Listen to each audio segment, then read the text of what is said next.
So in Nigeria today, we shall discuss the gains and costs of the proposed bank recapitalization by the Central Bank of Nigeria.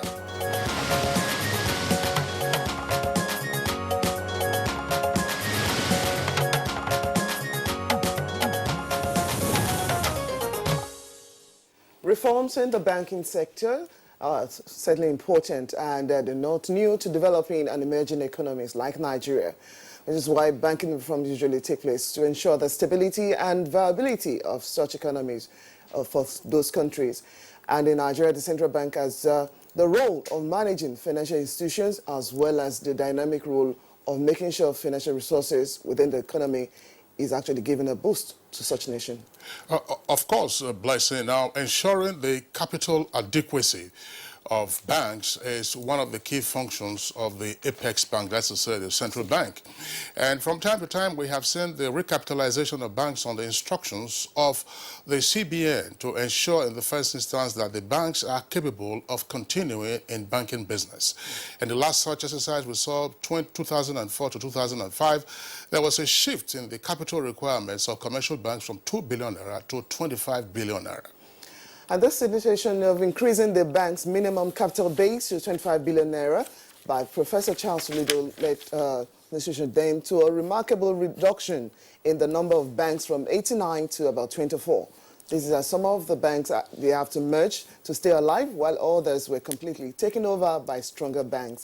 Now, the licenses of 14 banks which were unable to pay the debt were actually revoked by January 2006, I beg your pardon. Well, the banking recapitalization of 2004-2005 was acclaimed to have helped in solidifying the commercial banks of the country and made it almost impossible now for banks or individuals and those without the financial stability to operate a bank in the country. Today, Nigeria is said to have one of the most advanced financial sectors on the continent of Africa, and a number of its commercial banks have branches in other countries as well. And so many have called this a plus for Nigeria. Well, Kingsley, you recall that in addition to what you've just said, that barely a year after the consolidation, 14 Nigerian banks were ranked among the top 1,000 in the world. And in 2008, 2 of them were in the top 300. Nigeria banks, well, then a stronger position to fund projects worth billions of dollars in any sector. But unfortunately, it will be as if the euphoria has been short-lived, as 3 years after the banking consolidation, the global financial crisis also touched Nigeria's financial sector as hard as the rest of the world. Then, the central bank governor, Sanusi Lamido, of course, is the MF Kano, now was just appointed the central bank governor. Well, Blessed, not exactly the global financial crisis that hit Nigeria. It arose on account of the consequences of the use of margin loans and insider dealings by the banks, which of course led to the collapse of the Nigerian stock market in the year 2008. The global financial crisis, of course, then also compounded issues. But as you rightly said, when the late President Umaru Musa Yar'Adua then appointed Sanusi Lamido as the governor of the central bank, they immediately commissioned a special examination of all 24 banks in the country, and it was discovered the capital inadequacy and liquidity requirements of a number of the banks necessitated the CBN rescue of 9 of those banks that were on the verge of failure. This was, of course, to reduce the impact on the country. Now, the rescue was also followed by the dismissal of the chief executives of those ailing banks on account of mismanagement. Now, those reforms, of course, were in some cases described as a Sanusi tsunami. Well, now Central Bank Governor Godwin Emefiele has pledged another recapitalization of banks during his second term in the next 5 years, saying the one done by Professor Charles Lido in 2004 was no longer realistic with the current devaluation of the naira, as well as some other reasons that were advanced. Well, if it is the value of the naira, well, we don't have to ask ourselves what the value was in 2000 and 2005. I'm sure the rate hovered around 100. I'm not quite sure of the numbers now. 150. That's right, which means that 25 billion naira, as at that time, was equivalent to some 200 million US dollars. It makes some sense then, as the CBN governor, the incumbent Emefiele, has compared it with today's exchange rate of well over 300 naira to 1 US dollar, which has now brought the bank capital as low as $75 million US. CBN Governor Emefiele also said repositioning the bank through recapitalization will increase the banking sector's capacity to take on large transactions and reduce the impact of an economic crisis on the nation's financial system. And it also ensured Nigerian banks are among the top 500 banks in the world. But then, the recapitalization of 2004 left a good number of people out of jobs, even as CBN maintained the need to deepen the financial sector as well as reposition Nigerian economy for growth. So, what about the collateral damage of recapitalization? What impact did the last bank's recapitalization have on the economy? Well, very pertinent questions you have raised there, Blessing. What, of course, is also pertinent to ask is what will be the new capital base in the recapitalization exercise being contemplated by the central bank as part of the agenda of the CBN governor during his second tenure. And how many banks will be left standing when, of course, the deadline is crossed with regard to the new capital adequacy ratio? What will be the impact of all of this? These are the issues that our guests will be taking a look at today on Good Morning Nigeria. Very first day of the month of July 2019, we'd like to thank you for tuning in. My name is Kingsley Osadolo. My name is Blessed Nabu. It's always good to have you join us on Good Morning Nigeria. This is broadcast live on the network service of the Nigerian Television Authority, NTA. Well, live from Abuja, Nigeria's beautiful capital. It's a bright weather, and I'm sure it's going to be a great day. Well, the complimentary part of the program will come to you as well. Newspaper review, we'll take a look at business, sports, as well as entertainment news. Let's take the news highlights with Kendi Olaleye. Good morning, Kendi. Good morning, Blessing and Kingsley, and here is the news. At the close of the 55th summit of the ECOWAS heads of state and government in Abuja, the decisions relating to single currency, political stability, peace and security were adopted. President Muhammadu Buhari also handed over the chairmanship of the ECOWAS to President Yusufu Ahmadu of Niger Republic. The authority instructs the ECOWAS Commission and central banks to accelerate operationalization of the special fund for financing of programs in the revised roadmap for ECOWAS single currency program. It further directs the Commission to ensure implementation of the recommendations of the meeting of Ministerial Committee on ECOWAS single currency program. The presidency has drawn attention to the recent unhelpful comment on government's plan to establish a RUGA settlement as a means of resolving clashes between farmers and cattle herders. In a statement by the Senior Special Assistant to the President on Media and Publicity, Galba Shehu, the presidency clarifies that RUGA settlement will settle animal farmers in an organized place with the provision of basic amenities and manufacturing facilities to add value to the meat. Not only is it open to all Nigerians, irrespective of tribe, the 12 states who have so far keyed into the initiative show that the federal government has no ulterior motive on the issue. The presidency calls for the cooperation of all Nigerians as it finds a peaceful and lasting solution to the crisis. There's been a leap in the poverty alleviation program of the federal government with empowerment of 836 youth and women from the 36 states of the Federation and FCT. 786 youth were trained on vocational skills, while 50 women were trained as artisans in various fields by the federal government at the National Women Development Center. Became very necessary and important given the changing world of work. I thank you for government for making this opportunity for us, because what I learned here, I can impact it to other people. They are training most men do. So we here as the female, we are here to stand to let them know what a man can do, a woman can do better. It is important whether you are a man or a woman to live your life to achieve the highest potential in whichever field. Federal government's resolve that children acquire basic and quality education is sacrosanct. Head of the Civil Service of the Federation, Winifred Oyo-Ite, gave the assurance while inspecting LEA Primary School at the Public Service Institute of Nigeria. Now that peace has been restored to Maiduguri and its environs, rehabilitating the FTC Maiduguri, we are going to now bring in very new initiatives their children have to have the opportunities for education within the immediate campus environment. When we started newly, we have only 5 teachers. They posted 20 Empower staff to the school, and we will remain grateful to the government of President Muhammadu Buhari.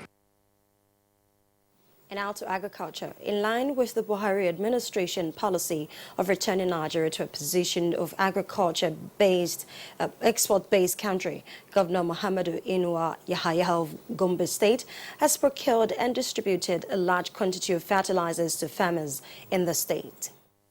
Considering the high cost of fertilizer and seed in the markets and the need to support our farmers, we have further subsidized the cost in line with the Buhari administration's policy aimed at making fertilizer affordable to the peasant farmers.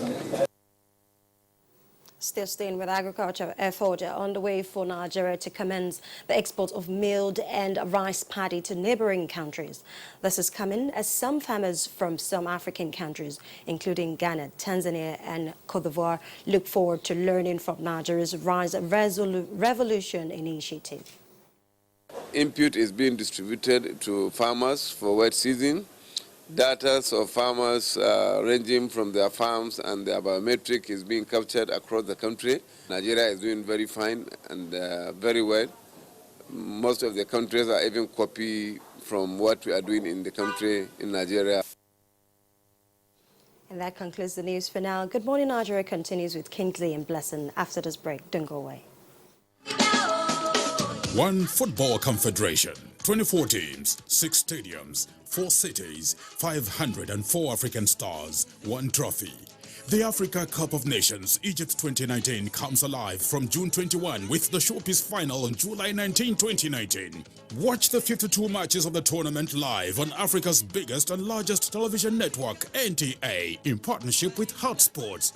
Be part of the biggest soccer fiesta in the African continent as the Super Eagles go on a bold mission to clinch the prestigious title for the 4th time to the excitement of millions of fans across the length and breadth of Nigeria.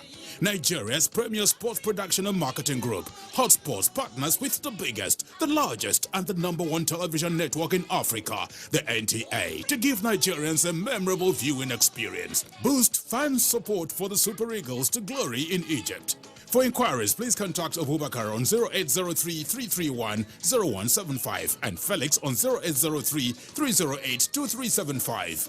NTA, you can't beat the rich.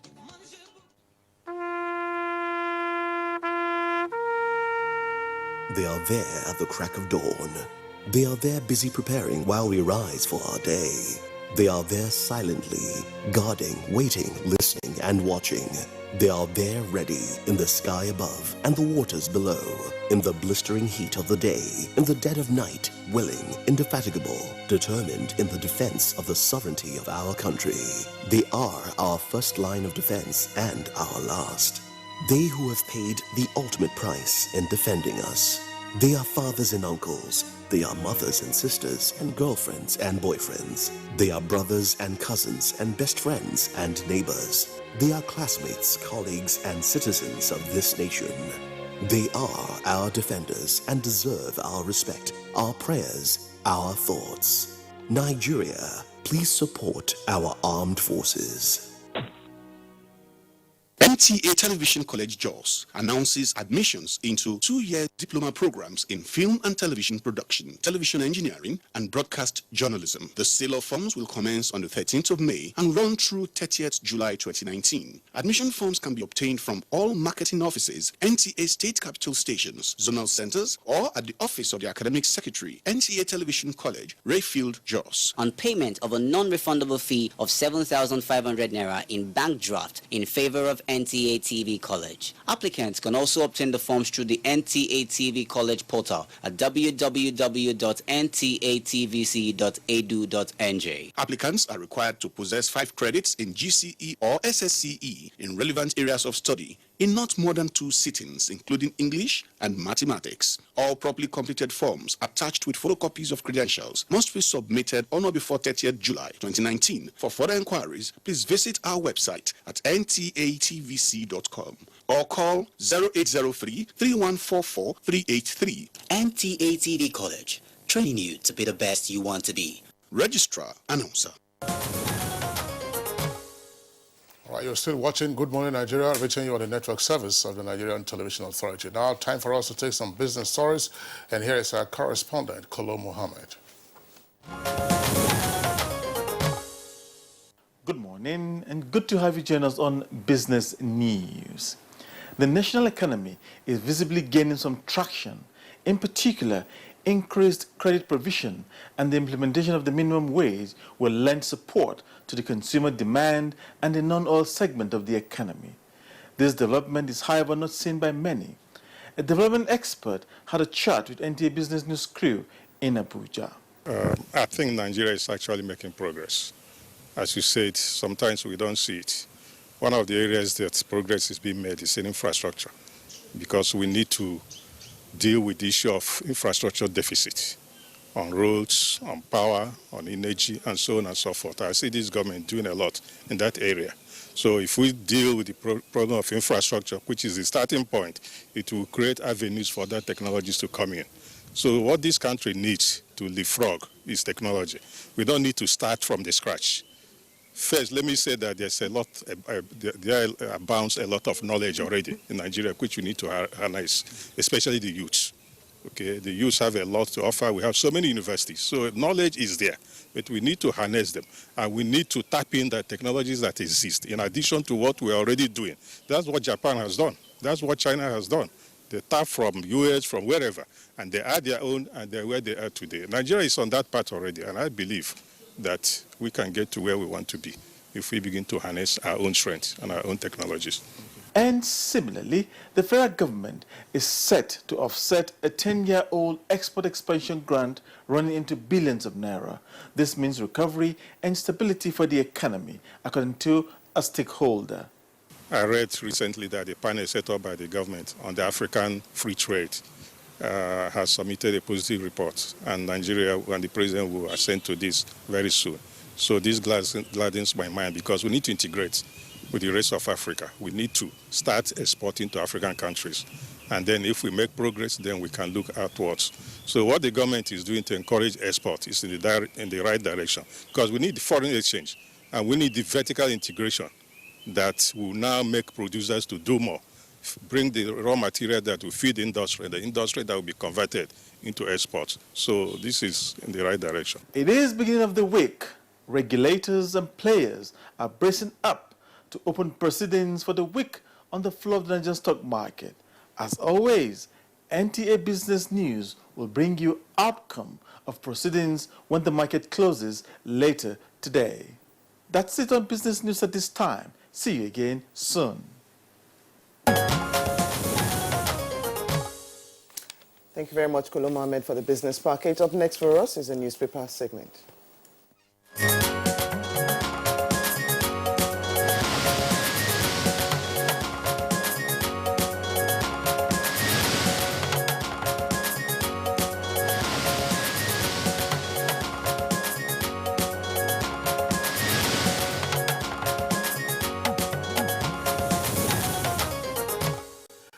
Newspaper reviewer Bayo Atoyebe is with us in the studios. Bayo, good morning and welcome. Thank you, Kinsley. Good morning. Good morning, Blessing. Good morning, Nigeria. All right, I hope you had a pleasant weekend. Yes, I did. Except for the shock match between the bearers of Madagascar. And again, it goes to prove that there are no minions in African football. And we took them for granted, and they shocked us. Two distinct errors, and clearly, Super Eagles. Even the Madagascans were surprised that they beat Super Eagles. They surprised themselves. But the Eagles, they were lumbering on the pitch. I was wondering whether they ate some double dose of pounded yam 30 minutes before the match started. The best way to describe them is what Fanny Amu once said: wobbling and fumbling. Yeah. Well, of course, they've qualified for the next round, and let's say that's the knockout stages, the second round. Likely to meet Ghana Black Star. Yeah, you saw the match between Ghana and Cameroon. Yes. That is a real cracker of, of a game. So let's hope for the very best and remainder of participation in the African Cup of Nations. Let's begin this morning by taking a look at the Nigerian Tribune. Nigerian Tribune, above the nameplate, we have the following headlines. National grid suffers another collapse as TCN, that's Transmission Company of Nigeria, blames incident on high voltage. That story continues on page 10. June 12, how NADECO was formed. That story is attributed to Oshoba. And then coming to the stories below the nameplate, the lead story, by the way, now. No land for RUGA settlement in southeast. And that's according to the governors from that geopolitical zone of the country. With 3 riders, that's plan for RUGA settlement, provocative and repugnant, southern and middle belt leaders. Presidency explains rationale for scheme, says it's voluntary and that 12 states have already applied. That story is in greater detail on page 2. ECOWAS moves to adopt single currency, page 9. Atiku files 2.5 billion naira libel suit against Buhari's aide. That's Loretta Onoche. Details of that story on page 30. 3 arrested as police deploy security in Kaduna burnt church. That's on page 31. The photograph there shows protesters at the Commonwealth of Zion Assembly, that's COZA, in Guzape, Abuja, yesterday, Sunday. And the headline immediately below it also relates to that with a kicker. Alleged rape. Protests rock COZA, Abuja, and Lagos churches. With a number of riders there, Fatoyinbo Council's annual program says elders looking into allegations. My husband never raped anyone. That's Fatoyinbo's wife. And lawyers and Serap one pastor investigated. That's always in greater detail on page 7. Listen. Okay, I'll kick off with a story on the presidency talking about the RUGA settlement. That's the lead story for Daily Trust. Why federal government is establishing RUGA settlements from the presidency. Then the deal there, the right out there, I beg your pardon, says our deal with herders by Southeast governors. Starts right there but continues on page 5. The photograph we have there is of rescue officials from the Lagos State Emergency Management Agency, LASEMA, at the scene of a boat mishap at Ipako Boat Jetty in Egbe, in Korodu, Lagos State on Saturday. 2 bodies were retrieved and 3 others rescued. And the boat was said to be carrying about 21 persons. Okay, quickly now to the Punch newspaper. States, local governments neglect leaves primary health centers in ruins. That's on page 2. But you have the photograph of some of the health centers in their deplorable states. Okay, just below the photograph, we have other stories. Benue Church members arrest suspected robber during service. That's on page 8. Power grid suffers total collapse. More details about that on page 44. And other stories now. Truck crushes 5 to death on Bauchi Jos Road. Okay, the story Kingsley read from his paper. Atiku files 2.5 billion naira libel suit against Buhari's aide Onoche, as Loretta Onoche. It's trending on page 12. Bayo. Yes, let's throw some light on the subject of RUGA. The Southeast Governors Forum says it has no plan for RUGA settlement.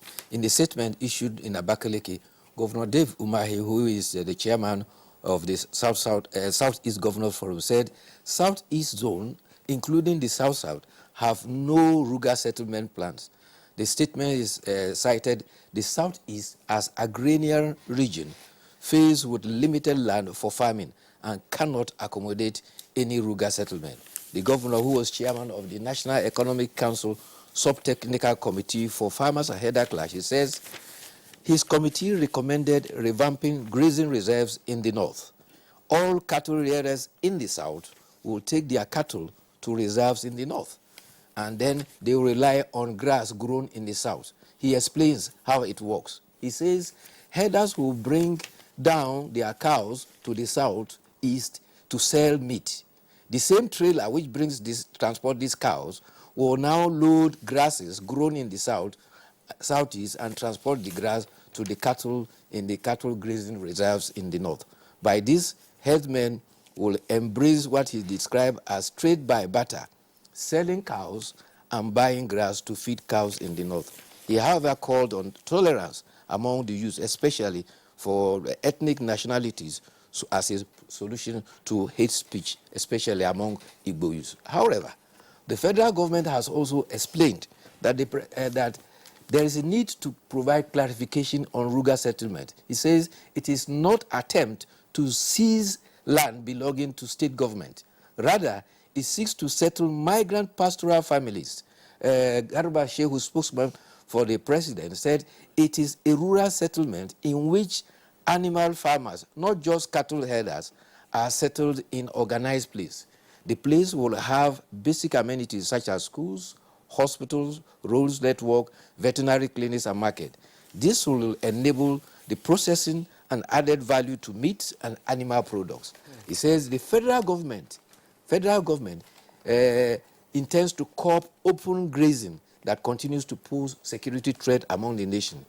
Other gains are job creation, access to credit, security, and pastoral families, and also the curtailment of cattle rustling. It says the program is voluntary, and 12 states have already applied. It says there is no plan to seize land belonging to state government.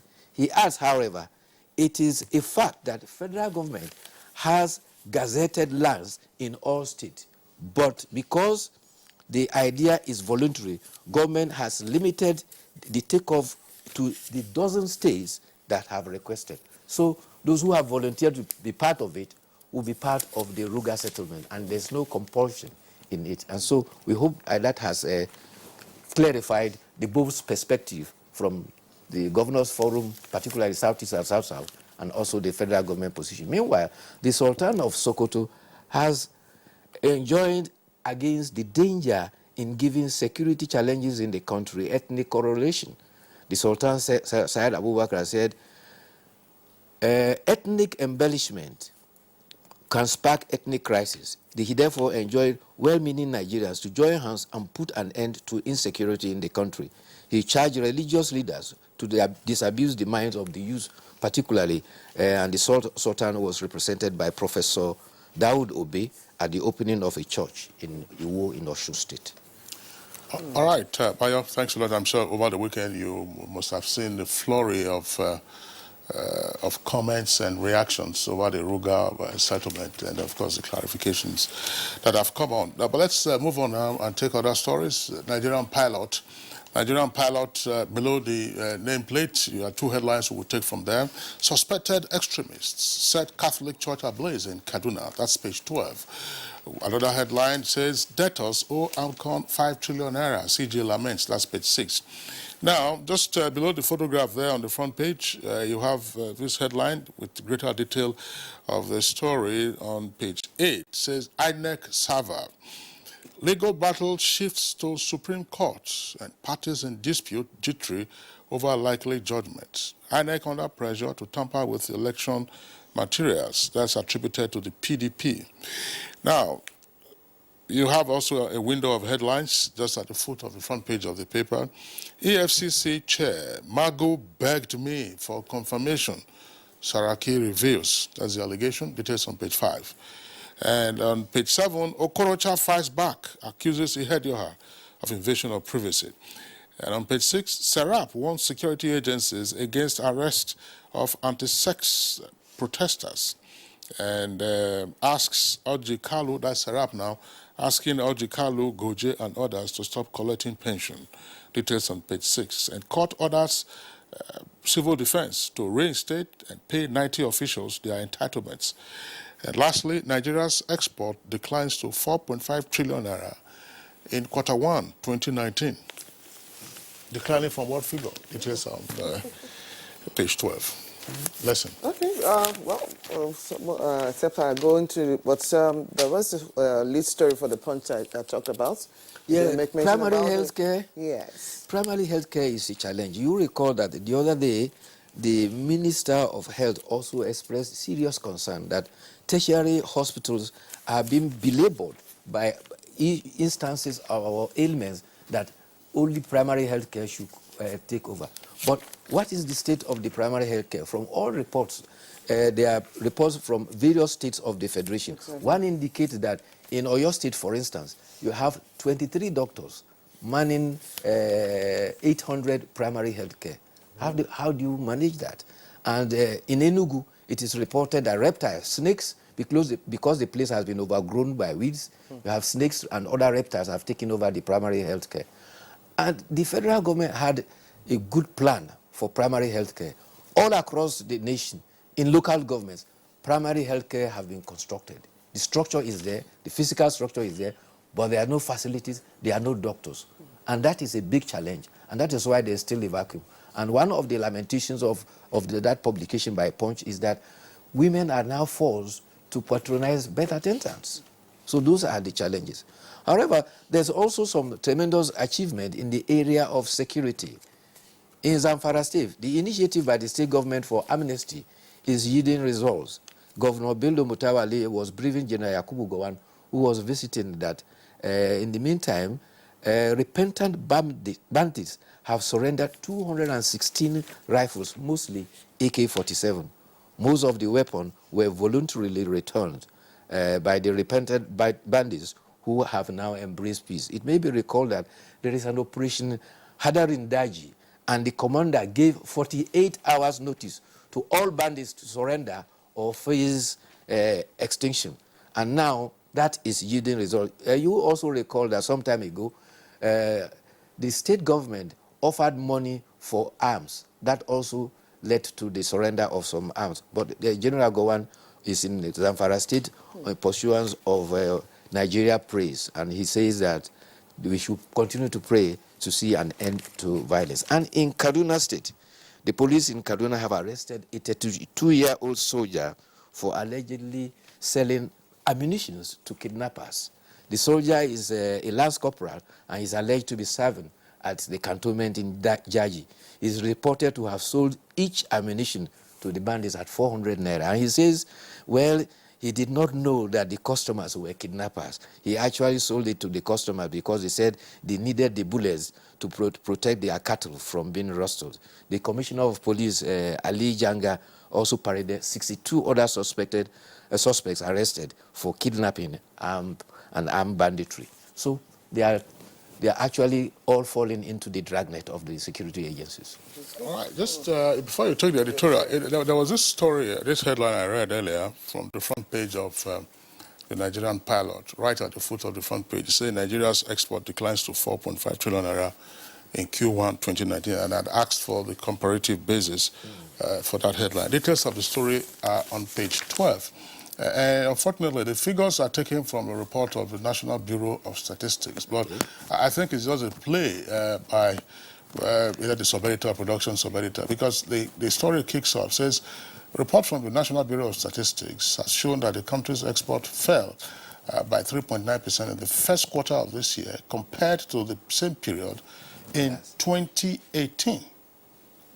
But the report also continues and says the NBS data showed that the country's total export was valued at 4.5 trillion naira in 2019, representing a 1.7% rise compared to the fourth quarter of 2018.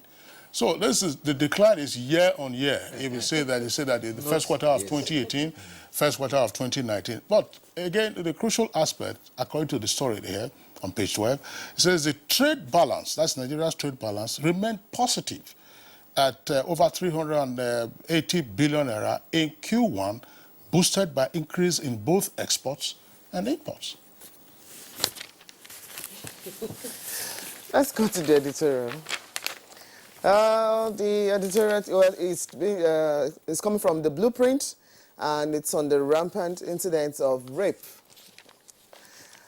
So in the past 1 year, incidents of rape have assumed a worrisome dimension. Although rape is a global phenomenon, hardly does a day go by without the Nigerian media reporting, just as we've seen one here now.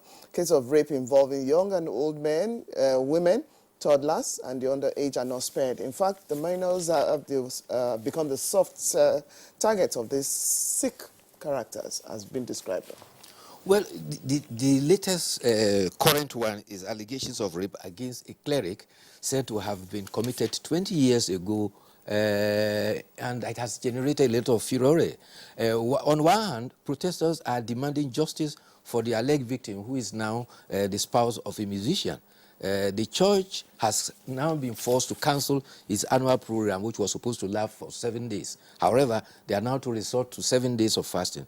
At the church, the cleric is being eulogized by female members of the church testifying to his integrity.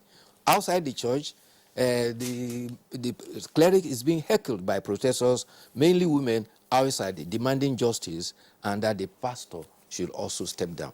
Now, coming to the editorial.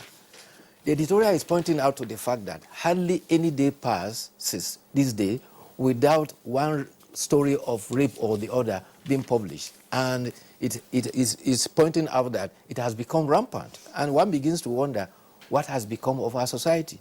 In fact, the editorial observed that in May last year could have been described as the month of rape. It says that most of the stories about rape happened in that part of the year last year. And some of the instances are very sad. You have a 19-year-old in Katsina raping a 10-year-old girl. You have 2 teenagers in Abuja gang raping a 14-year-old girl. A 48-year-old man in Lagos raping a 10-year-old girl. There are instances of even infants being falling victims of rape. You begin to wonder, what is the state of the mind of the people who are committing this? You recall about students involving university students who adopted a colleague and gang raped the colleague. And so the editorial is saying that this has become a social menace and there is the desperate need to find immediate solution to Sometimes it's even worrisome when it's the case of even though those who are supposed to be protecting the people. We've had cases of some law enforcement agencies. Yes. In fact, the editorial agents points as well. out to one that there are women in custody that are allegedly being raped by the person who are supposed to protect them from custody. Yeah, Bayo, thanks. I mean, what needs to be done also is to arrest and speedily try persons who are alleged to have committed these offences. This, so one will not, of course, a serious offence, so you cannot say get summary trial. But whatever else will obstruct justice in this case, should be cleared expeditiously and let them have their day in court and, of course, as some would say, rot in jail. Yes. There's also a problem with rape. There is a social stigma attached to rape. And therefore, most often than not, victims are very reluctant to come out. Exactly. Yeah, but in cases where they do come out, prosecute them speedily. We should encourage them to come out and stop stigmatizing them so that these criminals can be put under bars. Yes. Victims. Bayo, thank you for being around. Of course, June and July this year have been and will be, sporting months. We still have the Cup of Nations going on, and today, of course, Wimbledon opens. Yes. In Southwest London. Tennis on grass. Yes, tennis on grass. It's the third Grand Slam of the year. My girls are also there, but they are aging now. So young girls are coming. Young girls are coming. Young girls are coming. Daughters are coming. Yes, our daughters are coming. Yes. All right, Bayo, thank you for being around. I'll see you tomorrow.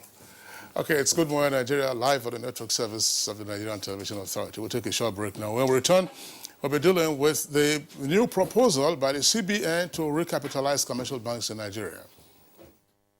Do you desire to master new techniques and technologies of camera operations? Then you must attend NTA TV College special 4-week intensive course on modern camera operation techniques. The course is designed for cameramen in private and public television stations, ministries, departments, agencies, and faith-based organizations. Take advantage of the course to upgrade your professional skills in single and multi-camera operations within just 4 weeks. Also, a special course on intermediate online news reporting skills for journalists, multimedia producers, and freelance reporters will run concurrently. Take advantage of NTA TV College's special 4-week course on online news reporting to upscale your capacity in computer-assisted reporting, social media content production strategies, online media platforms for dissemination of information, and much more. The venue for both courses is the serene and secure environment of NTA Television College, near Old Government House, Rayfield, Jos, Plateau State. Date 8th July to 2nd August 2019. Course fee 100,000 naira only per participant. Accommodation inclusive. For more information, please call 0803-314-4383 or 0806-980-9807. NTA Television College, Jos, training you to be the best you want to be. One Football Confederation, 24 teams, 6 stadiums, 4 cities, 504 African stars, 1 trophy. The Africa Cup of Nations Egypt 2019 comes alive from June 21 with the showpiece final on July 19, 2019. Watch the 52 matches of the tournament live on Africa's biggest and largest television network, NTA, in partnership with Hot Sports. Be part of the biggest soccer fiesta in the African continent as the Super Eagles go on a bold mission to clinch the prestigious title for the 4th time, to the excitement of millions of fans across the length and breadth of Nigeria. For inquiries, please contact Abubakar on 0803-331-0175 and Felix on 0803-308-2375. NTA, you can't beat the rich. You're still watching Good Morning Nigeria on the network service of the Nigerian Television Authority, NTA. Now to set a tone for our discussion this morning on the proposed bank recapitalization by Central Bank of Nigeria. Oyeyemi Ajayi has put together this introductory package.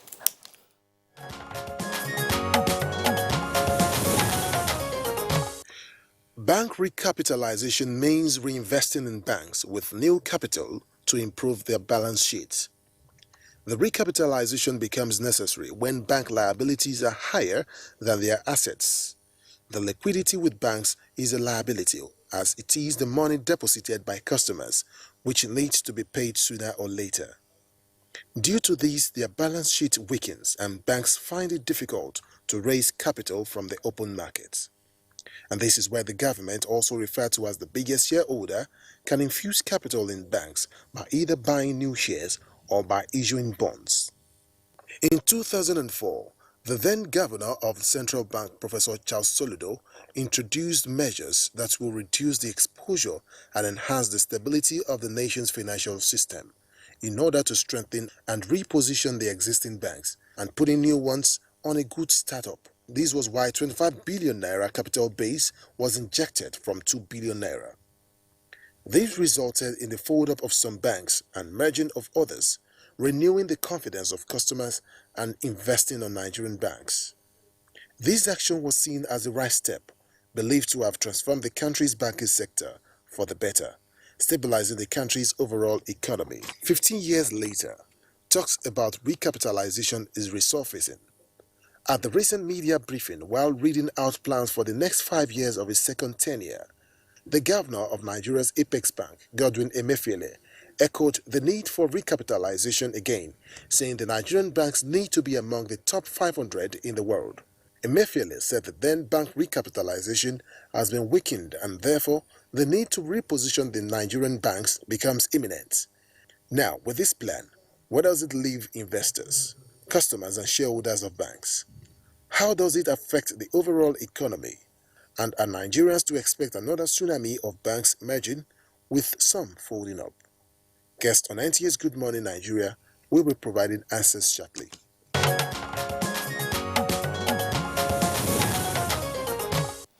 Thank you very much, Oyeyemi Ajayi. We have our guest seated already. I'd like to welcome to the studio. Professor Uche Waleke is the Chairman, Chartered Institute of Bankers of Nigeria, Abuja branch. Welcome to the program. Thank you. My pleasure. And we have joining us from our Kaduna Center. We'd like to welcome Dr. Zubair Tajo Abdullah of the Department of Economics, Kaduna State University. Dr. Tajo, welcome to the program. Thank you very much. Good morning, Nigeria. Good morning to you, too. All right. We also have guests at our network centers that will be joining us in the course of the conversation. We hope we clear the lines to those centers. Well, let's begin with Professor Uche Waleke, of course, who's a regular guest on Good Morning Nigeria. Our background report did touch on recapitalization. Let's break it down to the benefit of some of our viewers. Recapitalizing means that you already have capital. What is a bank's capital, and why is it necessary for the CBN to keep an eye on the capital of a bank? Yes, thank you very much. When you say capital, of course you mean you could say the money that the bank is using, to act as a buffer. And that capital is usually contributed by the shareholders. So we have ordinary share capital, okay? And when the central bank talks about recapitalization, the central bank is not just focusing on capital. That's share capital. The share capital can, of course, be of different forms. You have ordinary share capital. You also have the one that's called preference share capital. Okay, and it's not just the share capital that the central bank is really concerned with. The central bank is concerned with what is called shareholders' funds. So shareholders' funds is a composition of not just the share capital, but also the reserves of a bank. So your capital plus your reserves, should be up to a certain level for you to be able to function, properly. Remember, banks are in the business of financial intermediation. They mobilize funds from what we call surplus units, and they channel to deficit units. Okay, in other words, they get funds from savers and they use those funds for lending. So traditionally, that is the main function of a bank. And for a bank to do that, seamlessly, okay, for a bank not to have the temptation of, making away with depositors' funds, because deposits with the banks are obligations of the banks to their customers. The bank needs, that bank needs to have sufficient buffer, sufficient capital to be able to withstand any shock, and that is why there is need to, increase the capital base of banks, okay, to make sure that the bank is in a position to do that. And if a bank doesn't have enough capital, the bank again is not in a position, is in a weak position in terms of lending, because there is what is called, for example, the part of the prudential guidelines is what is called the single obligor limit. It's one of the risk management tools that the central bank puts in place. Single obligor limit means that there is a limit to the lending that you can do. So today it's about 20%. So if a bank's capital is, say, 30 billion, remember I talked about share capital and reserve. So if the share capital is, say, 25 billion, the minimum, and you have reserves of 5 billion, that means the shareholders' funds is 30 billion. Okay, what you can lend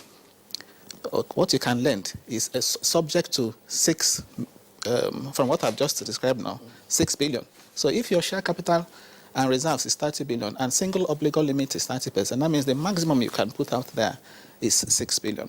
And look at it in today's Nigeria, what projects can 6 billion really finance?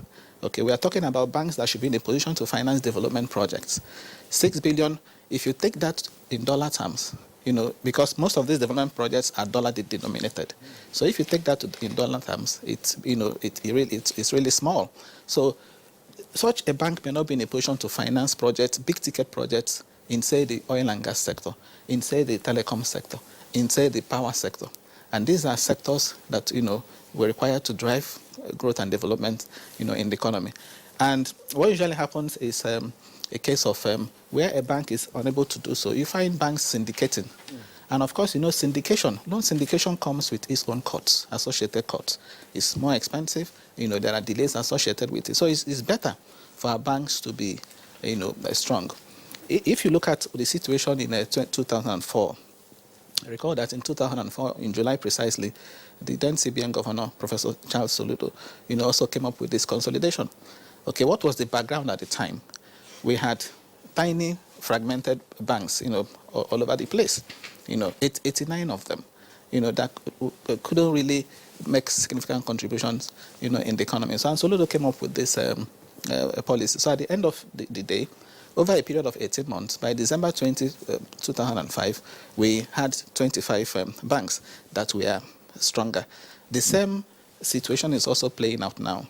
Okay, you have a banking sector where just a few banks control, say, over 70% of bank assets. If you take out the big 5, okay, if you take out the likes of First Bank, UBA, Zenith, GTB, okay, and Access. If you take out these first 5, you can see that the banking sector, collapses. So from that fragmented structure to a bigger structure where you have banks that can rank at least in the internationally, that can compete in the international space. If you look at the ranking of banks in the world, there's no Nigerian bank that ranks among the first 500. Okay, I want to even quote the CBN Governor Soludo in the speech that he made. None.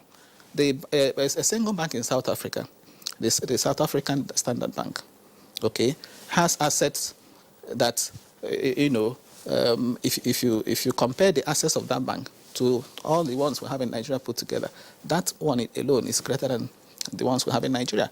So in a situation like that, our banks cannot compete internationally. And that's why, in my view, I think what the central bank has done, the central bank is not saying, as we saw in the last time, over a short period of time, central bank is saying over the next 5 years. So it's just a signal. It's just for you to begin to get ready, to prepare. And let me also say this. What I'm going to say is evidence-based, because I've had the privilege of supervising many, some, MSc, PhD work, on this matter. Because since 2005, we've had a number of studies on the impact of consolidation, on the banking sector. And following the ones I've supervised, I can tell you that the preponderant view is that consolidation has really helped to bring about stability in the financial sector. And usually what they do, quickly, is to look at pre-consolidation period, post-consolidation period, and look, spotlight a few financial indicators, such as non-performing loans, cost-to-income ratio in terms of efficiency, return on assets. Okay, so they look at include capital adequacy ratio. So they look at all this and then come to the conclusion that it has really, yes. All right, thank you very much, Professor Waleki. Yes, well, let's get back to our Kaduna Center, where we earlier introduced Dr. Zubair Tajo Abdullah. It will appear 15 years after we had the last recapitalization for the financial sector, that's the banking sector, the fragility as well as the vulnerability is not ready to leave the sector in a hurry. What are your views? Very much. As the honorable distinguished professor has indicated earlier, there were internal problems. First, with the value of money. You see, money has a time value. You have 1,000 naira today. Its value in the next 2-3 months will not be the same. So if you want to buy something, if you want the purchasing power of that 1,000 naira to be the same, it means 3 months from now, you have to increase a certain amount, because within 3 months, inflation would have done away with a significant part of the value of the money. So the purchasing power will not be the same. That is one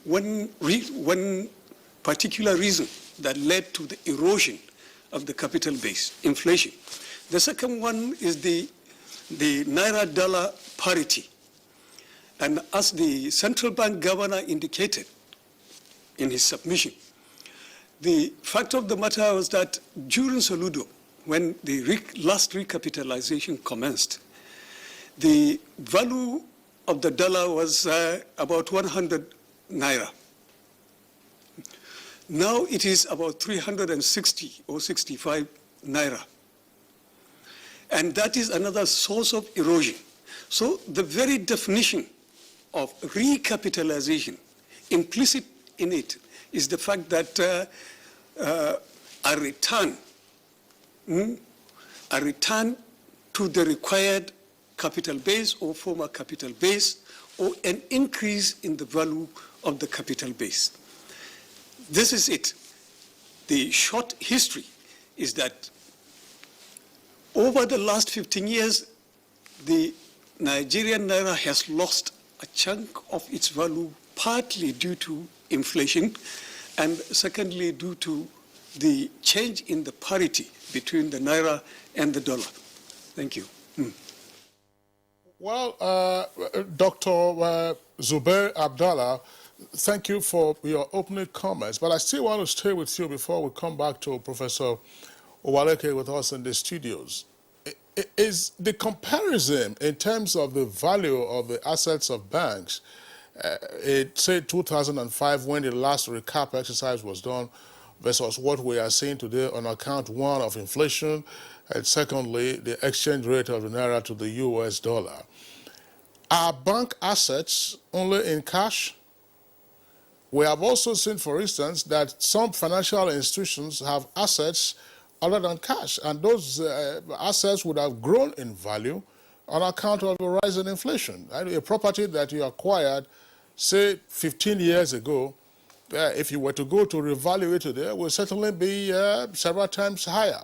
So what is the basis of comparison? Is it just merely absolute or what?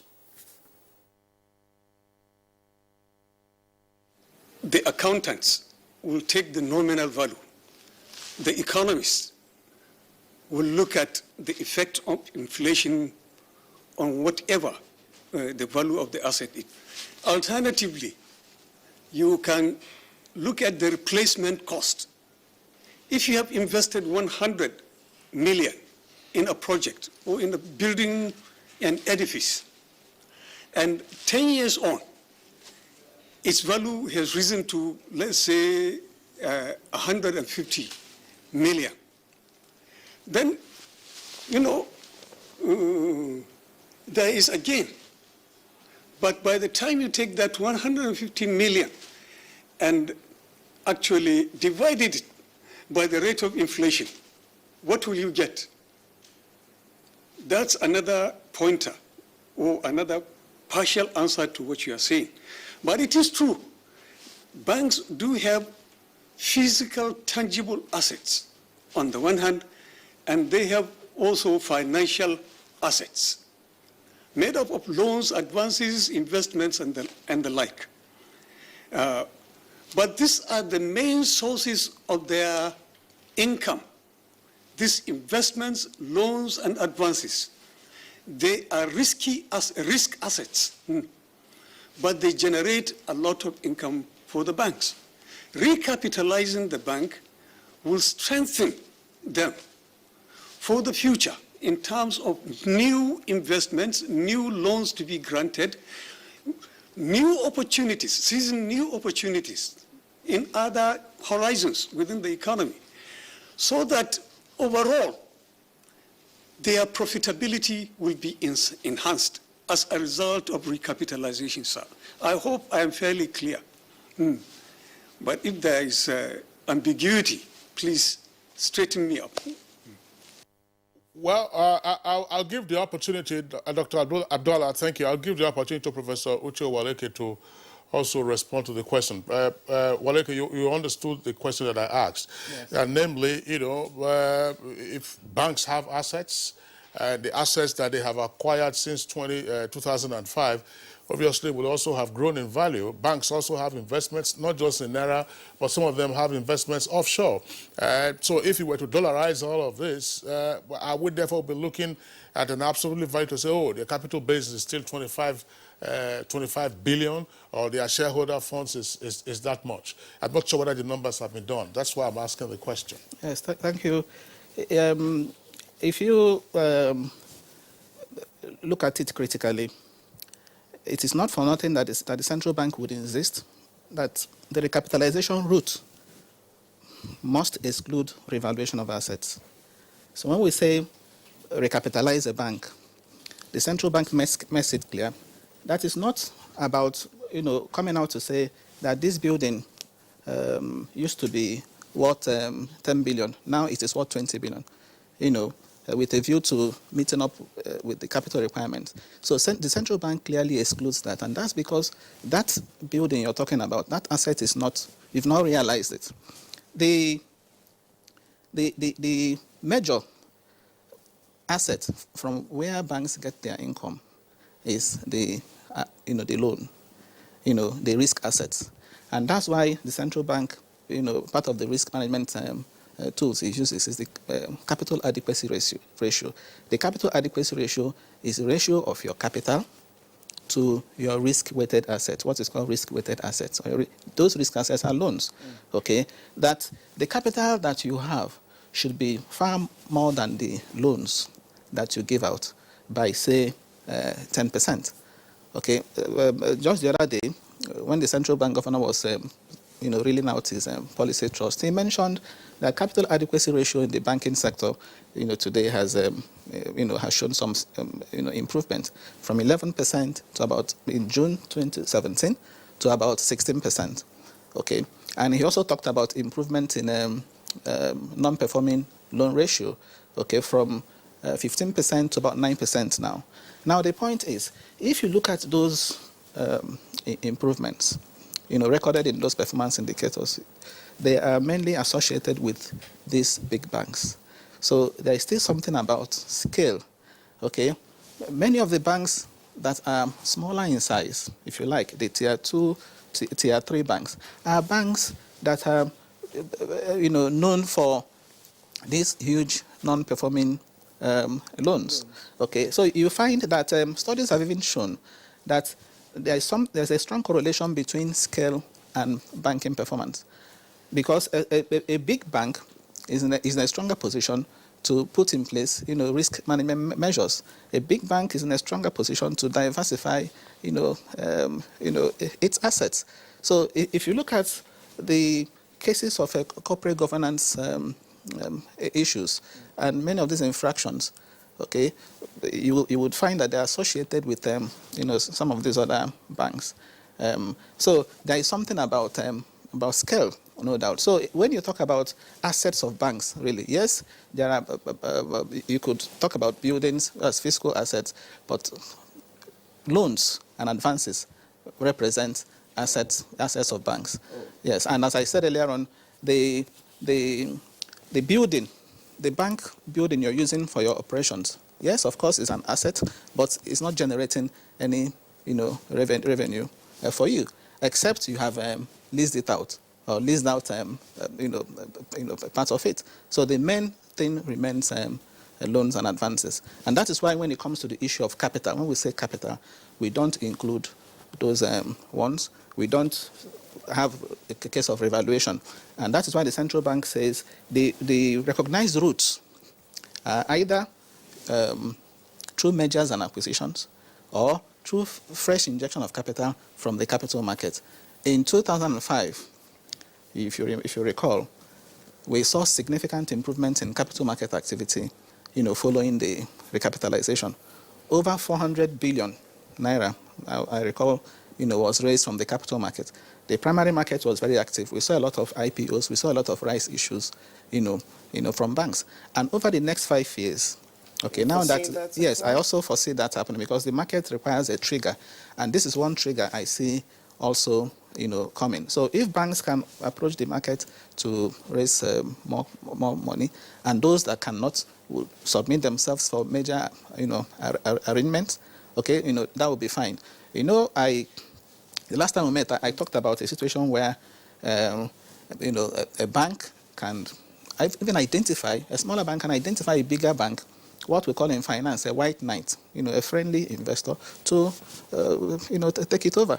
Okay, in 2004, when we had 89 banks, remember that not all of them, we are part of the consolidation. Yes, some of them could not be, consolidated, but now we have, 20-something, it's manageable. So at the end of the day, if we have a few banks that are strong, that are even in a position to key into the central bank's overall vision of using the banking sector, to drive growth. Okay, it may interest you to note that I was looking at the last GDP report, by the National Bureau of Statistics. The finance and insurance sector contributes just 3%, to GDP. And of course, this sector is still in the negative territory. And the sector is, of course, dominated by the banking sector. So for the banking sector to make meaningful contribution to the economy, we need, stronger banks. Professor Waliki, yes. You use the statement for those banks that will be watching out, okay, they're strong, through whatever the parameters are to judge the healthy status. Now, in order not to scare customers and also will be investors even in the financial sector, what determines the healthy status of a bank or the viability? So for people to watch out, at least as watchers in the industry. If you deposit money in the bank, for a customer, you deposit money in the bank, and each time you go to pull your money, there is no story, or you approach a bank as a customer, you approach a bank for a facility, and you get that facility, okay, you tend to have confidence, in that bank, okay, because the bank is meeting your needs, as it were. So for banks to be in a position to deliver, that is the point I'm making, okay, to meet the expectations, of their customers, okay, those banks need to be, big and strong. If a bank is having liquidity issues, for example, okay, liquidity crisis, okay, that bank is likely, most likely to, find means of not rendering those services to their customers. Okay. Now, research has shown that only 10% of bank, customers, take advantage of many of the products that the banks, make available. So for us to achieve our target of financial inclusion, for us to have robust, payment system in partnership with fintech companies, we need banks that will have enough capital, enough money to invest in technology, to be able to do that. Thank you very much, Professor. I was wondering, Professor Waleke, I did mention that we're going to be joined by other guests from our network centers. This time we are going to our Benin Network Center, where Professor Mike Obadan, another regular guest on Good Morning Nigeria, is joining us. Professor Mike Obadan is a professor of economics and also a member of the Monetary Policy Committee of the Central Bank of Nigeria. Professor Obadan, pleasure to have you with us on the program. Thank you very much, Kingsley. It's my pleasure to be with you. All right, straight away, we've been on the subject now for the past 20-25 minutes. Let's just back up a bit. In 2004, 2005, when we had the last bank recapitalization exercise, it was almost used as a synonym that recapitalization was for the consolidation of commercial banks, because you had 89 commercial banks at the time. Some of them were no more than one building banks. You have found most of them on Awolowo Road in southwest Ikoyi. Now we later on had 25 banks. What is the purpose of the proposed recapitalization exercise moving on from 2019? Thank you very much, Kingsley. I think the major aim of the planned recapitalization of banks is to strengthen the banks and reposition them to be able to perform their traditional function of intermediation. That is to say, serving as intermediary between the surplus funds unit in the economy and the deficit units. That is to say, those who have money and then those who want to borrow money. I see the planned action as a proactive and strategic move by the Central Bank of Nigeria. As the governor indicated, Governor of the Central Bank indicated in his press briefing, two major aims. One, to reposition, the banks and make them strong and big to be among the 500, banks in the world. And then secondly, to empower them, prepare them to be able to withstand any crisis, any economic crisis. In other words, perhaps, internal shocks, external shocks. And that derives from the central bank's appreciation of the importance of adequate capital, for banks. Capital is important or crucial for commercial banks, financial institutions. Actually, we cannot overemphasize the role of capital in the banking industry. Because of a number of roles which such capital plays, I will quickly outline them. Number one, capital serves as an essential element which enhances confidence and also enables, the banks to perform their traditional functions, within the industry.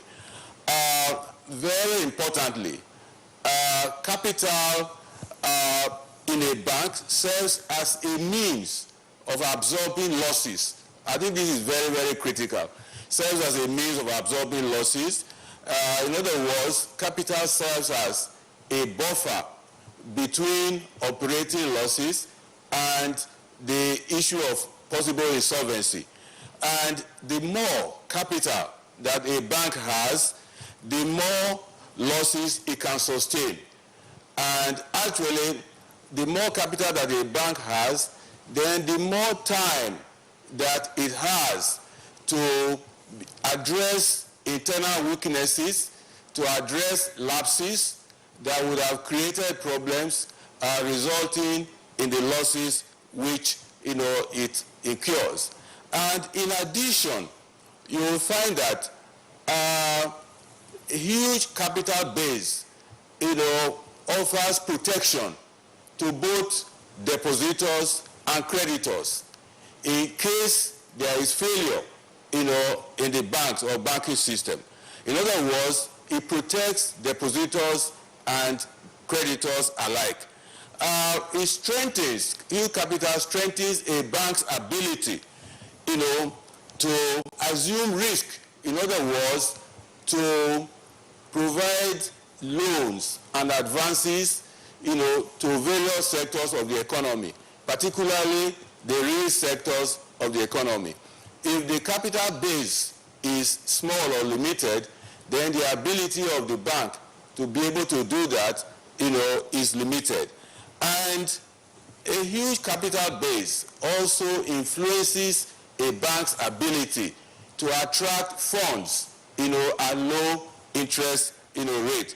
And very importantly, but not the least, is that when a bank has adequate capital base or huge capital base, it enhances the liquidity position, of the bank.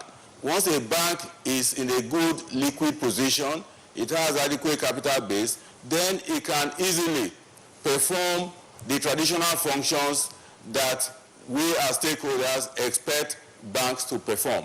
So essentially, the proposed recapitalization of banks in Nigeria is a strategic move, is a proactive move by the Central Bank of Nigeria to strengthen the banks, put them in a position to be able to perform their financial intermediation roles in a very effective and satisfactory manner.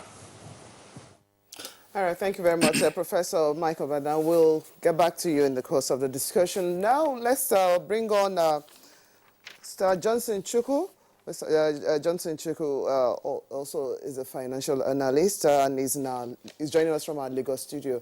Good morning to you, Mr. Chukwu. Morning. Your view, yes, the recapitalization 15 years on, and there are the high moments, and also there have been some other off moments for the financial sector. What are your views about the proposed recapitalization, and what do we need to do differently this time around? For me, my take is that we need some level of clarity, some clarity from the CBN governor by the time the Board of Governors meet and come up with a clear guideline on how the capitalization will take place. In the first place, the banking industry in 2004 is not the same banking industry in 2019. The banking industry in 2004 was fragmented. We had 89 small banks who could not actually have the financial capacity to engage in material lending. And that compelled the then central bank governor to come up with a guideline requiring banks to have 25 billion capital base. And when you talk of capital base, remember you're also talking of reserve. So for me, I need to look at what exactly the central bank wants to do. Is he going to come up with a one-size-fits-all that was done in 2004, where the central bank decreed a 25 billion across board?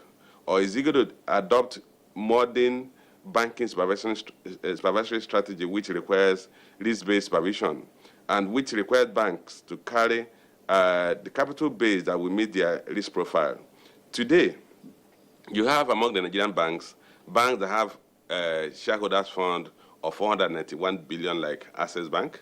You have a bank like Zenith Bank that has shareholders fund of 816 billion naira. If you look at Zenith that has 816 billion naira in shareholders fund, we are talking of a capitalization of about $2.2 billion. The top 6 banks in the country all have shareholders fund in excess of $1.3 billion. So if we talk of recapitalization, I need to look at how the central bank wants to approach it. I do not imagine that the central bank will come up with a one-size-fits-all and say, look, you now need to have 50 billion or 100 billion. The reality is that in as much as you want financial system stability is not only driven by share capital. A lot of other factors have to also come in. Today, after the consolidation, we saw failure of banks subsequently. At the time of consolidation in 2004, the thinking was that we're not going to have any failure. But subsequently, we saw failure. We know that several banks were eventually currently out of the market, or went out of the market because, one, they had very severe level of bad loans that led to their inability to meet obligations. They suffered liquidity crisis, suffered solvency crisis, irrespective of the fact that they were all capitalized to the tune of 25 billion. So for me, the most important thing is that we must have a risk management framework, a supervisory framework that will ensure that each bank that operates within the economic space has enough capital to meet its risk profile, to meet the operating activities. If we want to adopt, in other countries, other climes in the world, you have the big banks, the very big banks. In the world today, you have global banks like Goldman Sachs, Citibank, but you also have smaller banks that are niche players in the market. So what I want us to have in this economic space is that we should have banks that fit into different market segments. You have the small banks that are niche players. In America, you even have family banks that actually focus on the localities, like close to what we have as microfinance banks. And those banks are state banks. You have state banks. You have regional banks. Then you have banks that are of global standing. So if we have to encourage free market enterprise, we should allow for free entry, free exit. Those banks that are not able to meet their obligations, that have lost their liquidity, are no longer solvent, should be taken out of the system, should be taken out of the system in an orderly manner, while as we create space for people to order new banks to come in, like what the central bank has done recently. I know central bank licensed new banks, and those new banks, some of them have started operations, they are winning customers. The key thing for me is that we must not close the window for entry in the competitive space. Otherwise, we will stifle competition, stifle innovation. If you cast your mind back, the banks that we are calling big banks today, the likes of Zenith, the likes of GT Bank, the likes of Access Bank, I mean modern Access Bank when I talk about Access Bank. If you take, for instance, Zenith and GT Bank, Zenith started in 1991. The top big banks then were Union Bank, First Bank, and UBA. Today, Zenith has more capital base or shareholders fund than those other 3 banks. In fact, Union Bank is even in a region of 220-something billion naira in shareholders fund, which is less than a third of what Zenith has today. Because there was a banking space that allowed new entrants. At that point, the Zenith Bank, the GT banks of this world, they were considered very small banks. They grew over time and have become the largest banks in the country. So we must leave a window for new entrants without coming up with a capital requirement that will make it impossible for new entrants to come into any economic space.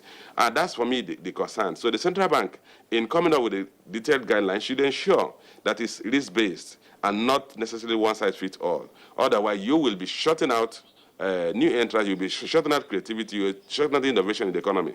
And interestingly, in most environments, it is the new startups that come up with innovation, which is what happened in the banking industry. If not for the entrance of the likes of GT Bank, Zenith Bank, Citizens Bank, Diamond Bank of those days, today we would have still be going to the bank with a mat. But those banks came and revolutionized service delivery. They were a small bank, they were looking for a niche to compete, and they looked at service quality as a competitive edge. And they now arose the giants to reform.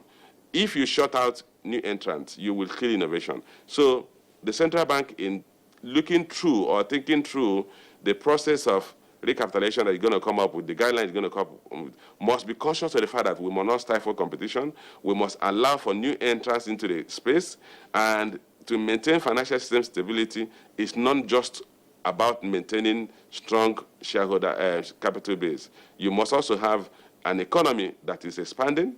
You must have an economy that is creating opportunity for the banks to lend. You must have a sound regulatory framework that can nib in the bud deterioration in asset quality, that has such oversight role that will compel banks to abide by the best corporate governance standards. So if we have these things, we're going to have a robust banking space that will have the big tier, big banks, the medium-sized banks, the family banks, but most importantly, everybody should have a space to enjoy financial service. Thank you very much, Johnson Chukwu, there for your opening comments. You talked about family banks. I'm sure that some Nigerians will feel very squeamish about a return to the era of family banks, banks owned by Mr. and Mrs. or Mr. and Mrs. and sons. Of course, there are new corporate governance guidelines with regard to the financial institutions that forbid such institutions such as family banks as we had in the past. But your points are noted, in addition, of course, to what used to play out in the 80s and early 90s when people were going to the banks with their mats and expecting their tally number before they were served. Now, Johnson Chukwu, you raised a number of important points. I would like Professor Mike Obadan to respond to some of those points, namely that have we had a studied evaluation of what went right with the consolidation of 2004-2005, and also what went wrong, and therefore appropriate lessons that could be useful for 2019 going forward?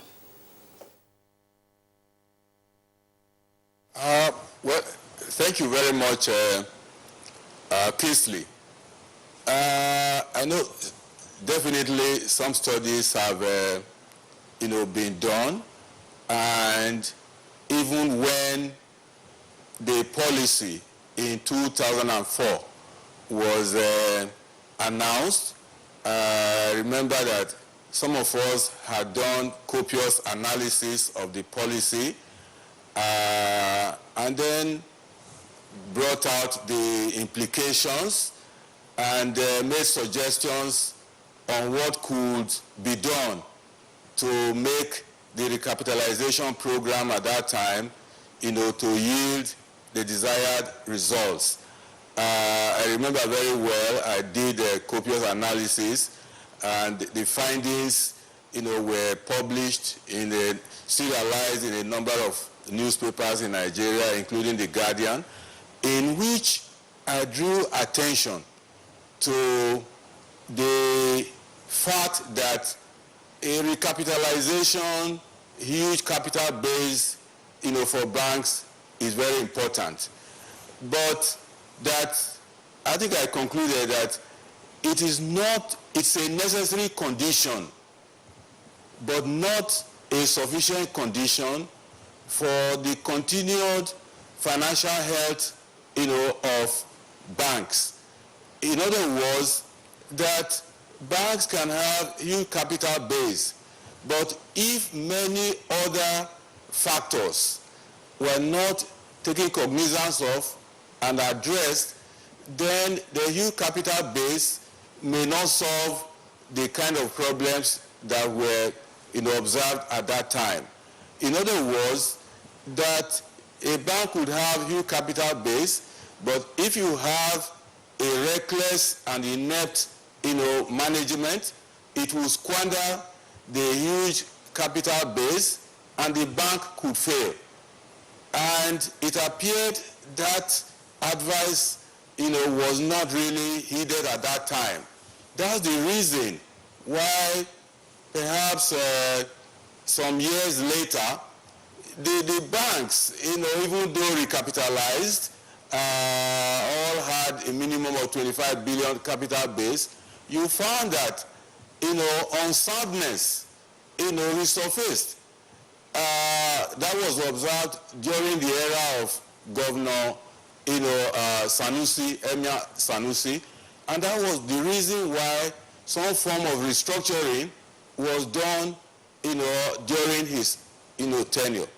In other words, the lessons that could have been learned from such recapitalization is the need to accompany the recapitalization program with appropriate measures to address numerous factors that tend to cause ill health to banks. But it appeared that such factors have not really been addressed over time. So, and that's the reason why we still have, from time to time, symptoms of ill health of banks. And to the extent that some of them had to be merged during Governor Sanusi's era.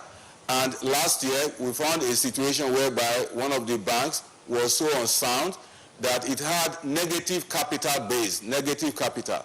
And the central bank took a decisive, very decisive action to protect depositors by getting a new bank out of that existing bank.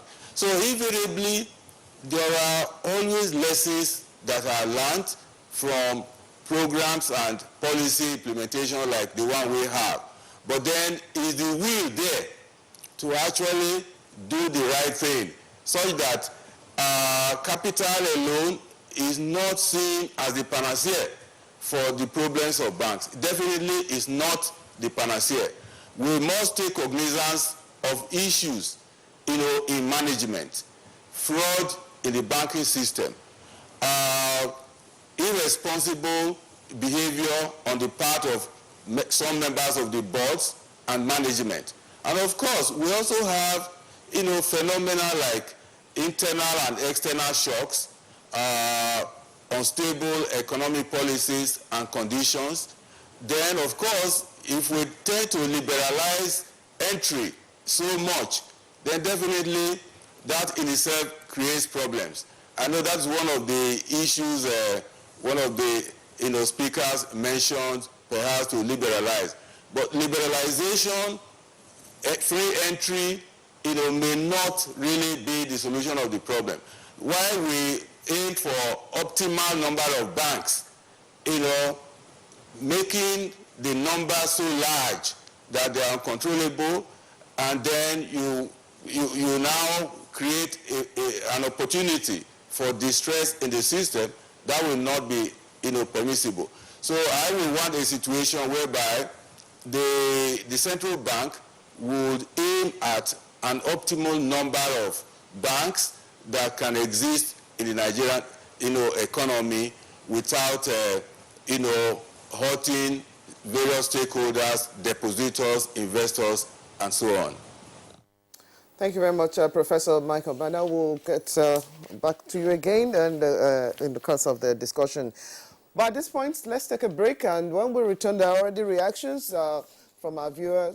Join us at NTGMN is the Twitter handle. We'll just keep them coming. We'll take a look at some of the ones that have come in the time being once we get back from this break.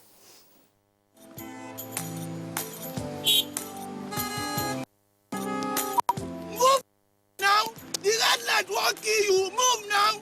To the disobey traffic law, they cause accidents.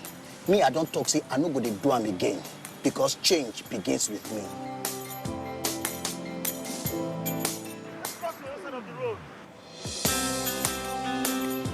I will no longer endanger my life crossing the express. Instead, I will use the bridge, because change begins with me. Oga driver, stop this bus now, won't come down. I be one carry me pass where they go. Make they stop anyhow for road, they cause traffic wahala and accidents. So I go they stop for the right bus stop, because change begins with me. Change begins with me. This message is brought to you by the National Orientation Agency in conjunction with the Federal Ministry of Information and Culture. All right, welcome back from that short break, and it's still Good Morning Nigeria live on the network service of the Nigerian Television Authority. As my colleague Blessing did indicate, we have a number of tweets that have come in. Let's quickly take some of them and then return to our guests. Ify, that is the Twitter handle. It's also at Eagle Square 2006. Same banks that are starving development and growth with their blatant refusal to give out loans to sole proprietors and entrepreneurs at single digits. You forgot that once the people stopped investing, growth would disappear. Law Alpha C tweets, recapitalization of banks is a welcome development in order for us to know the health status of these institutions in view of many negative experiences. Sani Michael Amakoje tweets, now, because of inflation that has set in over time, a need for recapitalization is definitely the way to go. However, what alternative job placements do we have? As some banks that might not meet the new capital adequacy requirements might fold up and also lay off staff. We don't have the opportunity, then another doom looms. Akedjo Lagbaji tweets, it sends wrong signals to vulnerable customers in getting the desired services. For me, it is not a must that all banks must be capable to undertake large transactions. What is important is the specific services tailored to meet the needs of customers. And those are the reactions we have gotten for the time being. Yeah, well, let's return to Dr. Abdallah, Zubair Abdallah in our Kaduna Network Center. Dr. Abdallah, of course, you've also had the opportunity of listening to the other guests. I just wanted to play up again some of the points that were made in the past. After the consolidation exercise of 2005, there were complaints that it didn't seem to have been fair, that some parts of the country were denied the opportunity and that the mergers and acquisitions that occurred simply just gave room to raiders, corporate raiders who swallowed up the small banks, and then the economy got consolidated further in the hands of a section or just one or two sections of the country. What's your reaction, and how might this be obviated in 2019 if the new CBN proposal starts rolling?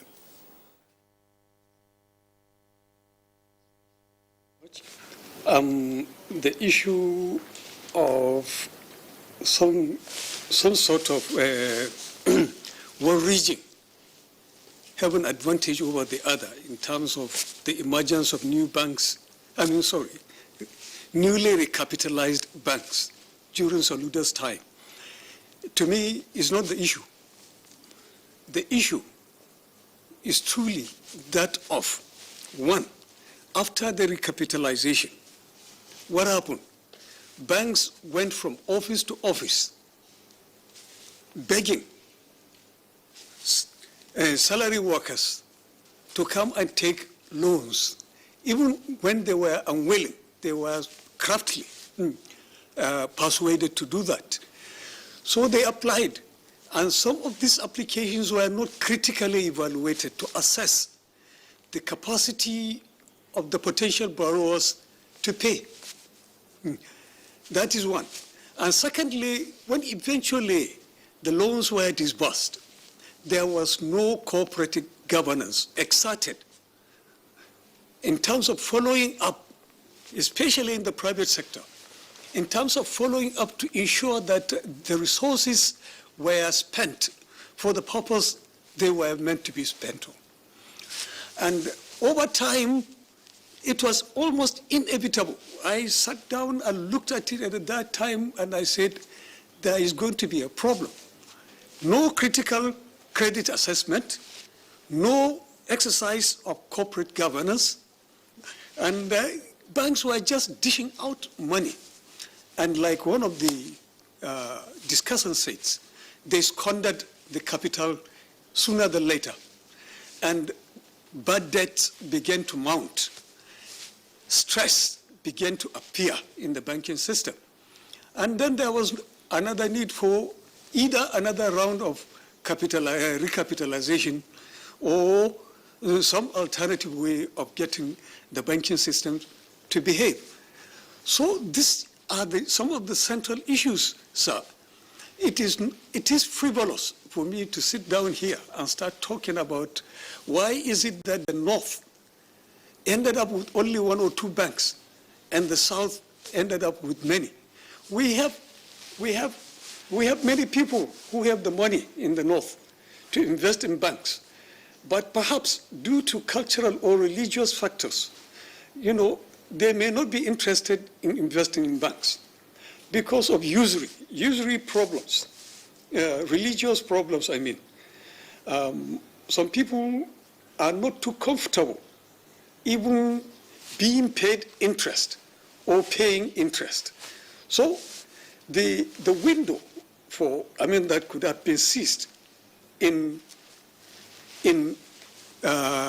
acquiring or investing in new banks was lost, not because of the incapacity or lack of money across the Niger. No, it was more because of other cultural factors and the lack of interest. If you take a census of the people who invest in the capital markets, you will see that a lot of the Northerners are investing in capital markets because their religion and culture agrees with investing in business. But investing in a bank is something else. Remember, even the renowned Dangote once operated a bank, and then a few years along the line, he changed his mind. He focused more attention on other things, especially solid production. So please, I am not one of those who want to delve into discussing as to why or why not there is a kind of disparity in the ownership of banks between the North and the South. I don't feel we were disadvantaged up here in the North. I feel that our people were just disinclined. They were not comfortable, some of them, in investing in banks. Rather, they would rather go and build flour mills, cement companies, and the like, real production. Thank you. Very much, Dr. Abdallah. Back to us in the studio. Professor Waleke, every one of you have raised your different concerns, and it will appear, okay, it's not just in what is the capital base now, but management issue, risk, or poor risk management, as well as some other indices that you have pointed out. Where and how should the CBN undertake what it's proposing based on what you have raised? Yeah, thank you. First and foremost, I want to recognize that, yes, concentration in the banking industry, a situation where you have just a few banks, dominating, has its own challenges, and one of which is the issue of, systemic importance. The chances that if something happens to one bank, there could be a contagion. It could also affect, the other banks, and then the economy will, could go down. So I agree, with that position that there could be systemic risk, but that does not remove the fact that recapitalization, as has been rightly pointed out, is a necessary condition. It may not be sufficient, but it's a necessary condition. I don't subscribe to the idea of lowering the, entry barriers to the banking sector. Yes, I agree that the structure, if you move the structure from the monopolistic nature to, say, oligopolistic, where you just have a few, you remove competition, and that could also affect the kind of prices we get from the banking, sector. I was discussing with a friend recently in connection with this, and the person was telling me, why is the CBN governor, talking about recapitalization, a few years after we had the other one, whether is he looking for, some job to do or what? That the central bank should have faced the challenges in the banking sector. He talked about insider abuses, talked about, excess charges, unauthorized deductions and so on. And I looked at him and I said, these are even the justifications for the recapitalization, the proposed recapitalization. Because by recapitalizing, okay, what you do is to change the ownership structure of the banking sector. You move it away from family-owned, more or less. You widen it further. And what that does is that it helps to reduce the preponderance of insider abuses, the overexposure to directors, for example, and shareholders with significant interest. Significant interest is defined as a shareholder having more than 5% of the shares. So by the time you have big banks with diversified ownership structure, it helps in corporate governance. So many of the corporate governance issues, as I mentioned earlier, are usually associated with family-owned banks. And that is why, again, I will not agree to the view that we have to open our banking space to the point where we can begin to have family-owned banks. Even now, as we speak, I think the structure, you could say, is also risk-based in the sense that we have national banks, we also have regional banks. Wema Bank, for example, is not, to the best of my knowledge, is still licensed as a regional bank. So that tiered level, is also recognized. And we have microfinance banks. Recently, the central bank is talking about using Nistral Microfinance Bank, okay, to be sure that there is easier access to credit. But what is important again to note is that banking is no more in an era of where brick and mortar is emphasized, where you must have banks all over the place, especially now that the central bank is trying to emphasize digital modes of transaction. So we need few banks that will be in a position to deploy some of this, technology to ensure, better and easier access to credit. So what we need to do now is for the central bank to step up, monitoring and supervision. If you look at the prudential guidelines of 2010, for me, it's very comprehensive. Risk management, corporate governance, very comprehensive. It is for the central bank to put in place measures, consumer protection and the rest of them, to implement, what is there. So step up both on-site and off-site supervision of banks. And that will be easier if the banks are fewer in number. If you have so many banks, it creates more problems for the central bank. Even monetary policy transmission becomes also, a challenge for the central bank, where you have fragmentation of banks in the economy. Yeah, Professor Waleke, if you recall, before 2004, that was one of the excuses given, that the banks were too fragmented, there were too many, and CBN didn't seem to have the adequate personnel to undertake monitoring and supervision. Yes. It is something almost 90 banks at the time. Now they are 25 or thereabout, because you have some newer banks that have come up since the consolidation exercise. I'd like us to return to Johnson Chukwu in our Lagos Network Center. Mr. Chukwu, earlier, Professor Waleke did say that the major routes to recapitalization, if it becomes a policy of the central bank, will be through M&A, as well as the stock market. M&A, of course, for our viewers, that stands for mergers and acquisition. Tell us something. Professor Waleke says that it might help to reawaken and then deepen the capital market.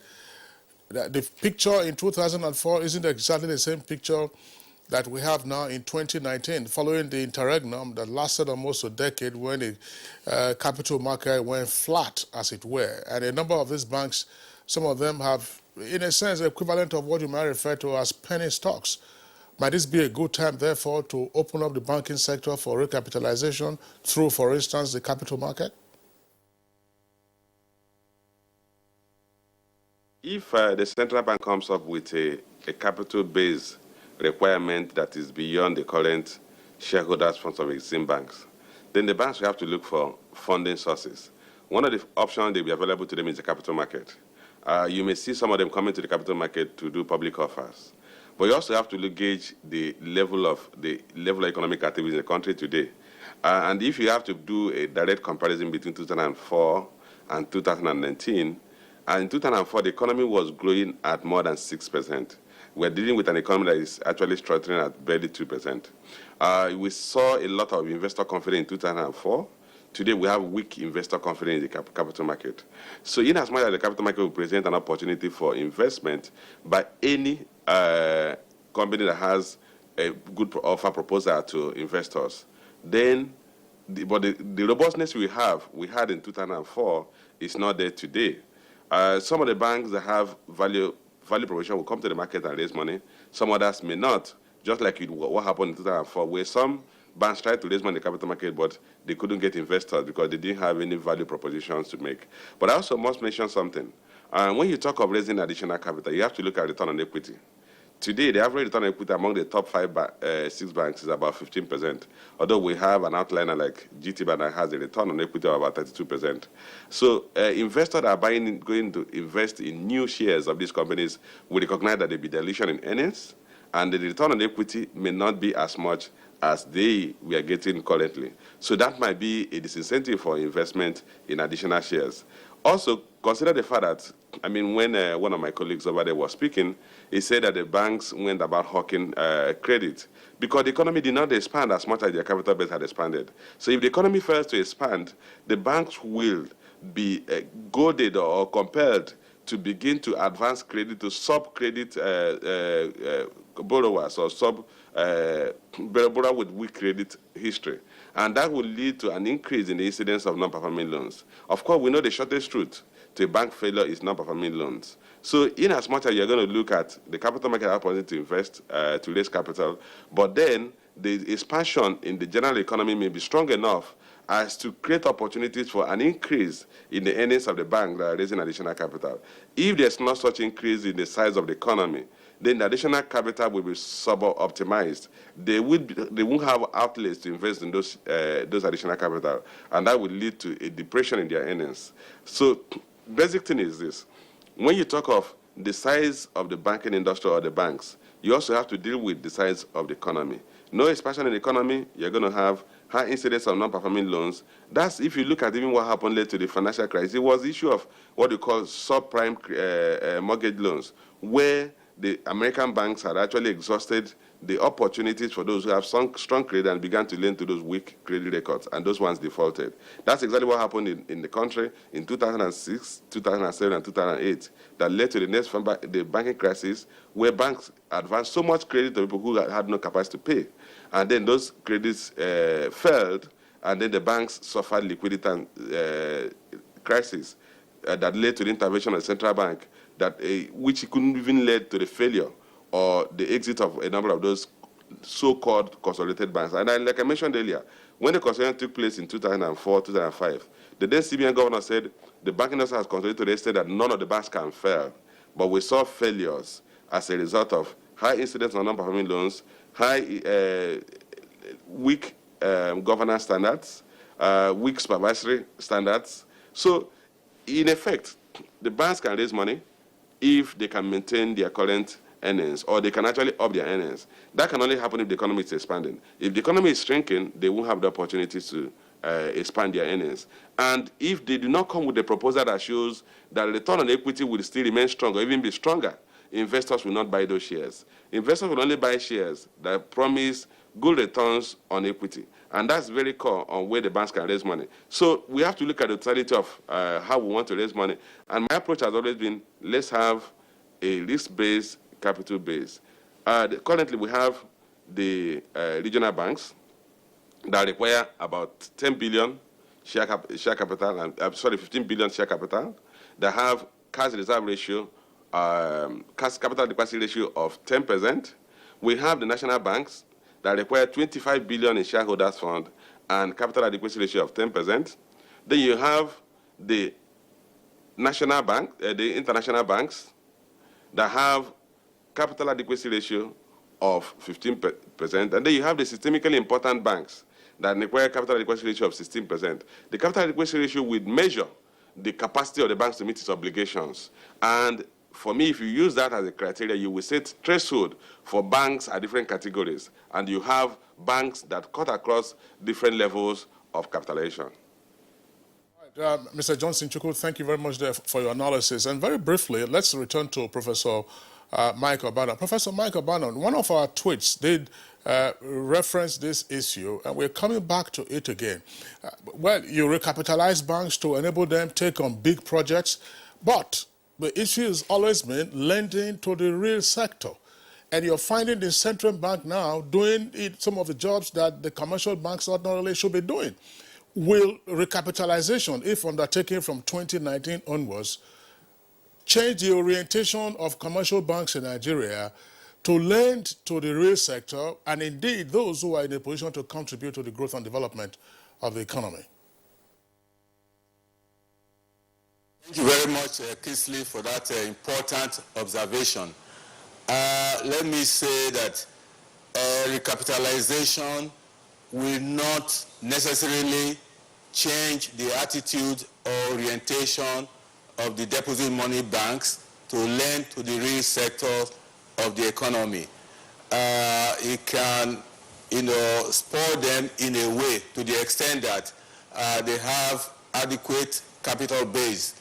But importantly, what will need to be done to spur them to lend to the real sectors of the economy, the central bank is already taking some measures in that regard, because a good number of the banks are currently hobbled by a sizable proportion of non-performing loans, inability to get their money back from those who borrowed money, and then inability to even realize the collaterals.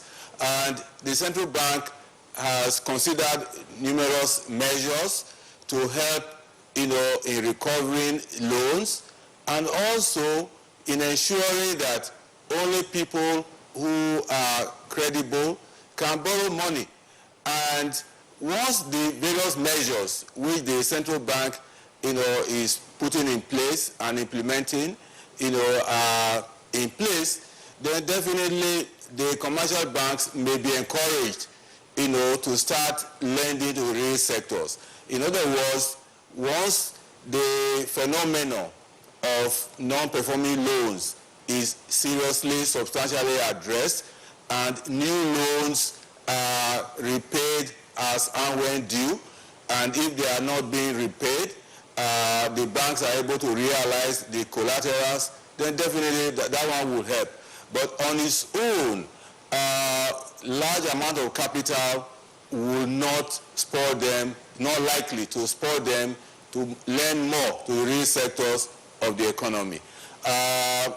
What can further be done would be to use moral suasion continuously, which the central bank is already doing, to encourage them, and also to take measures, to block channels which they are now putting money into instead of lending money the real sectors of the economy. For example, their active involvement in investing in government securities, which has adverse effect on the loans which they advance. Central bank after the last monetary policy committee meeting announced measures in that regard. So such measures that are being implemented by the central bank are complementing the proposed enhanced capital base may reorientate the commercial banks to move in the direction of performing their traditional functions, are trying to achieve their traditional mandate of financial intermediation, lending to the real sectors of the economy to aid growth and development of the economy. Professor of Economics and also member Central Bank of Nigeria Monetary Policy Committee, Professor Mike Obanon, thank you very much for your insight. You joined us from our Benin studio. I also like to thank Professor Ochewaleke, Chairman, Chartered Institute of Bankers of Nigeria, Abuja branch. Thank you for coming on the program. My pleasure. Appreciation also to Mr. Johnson Chukwu, financial analyst, who joined us from our Lagos studio. And we also like to appreciate Dr. Zubair Tajo Abdullah of the Department of Economics at Kaduna State University. Gentlemen, thank you very much for your insight. Okay, Let's take a look at sports this morning.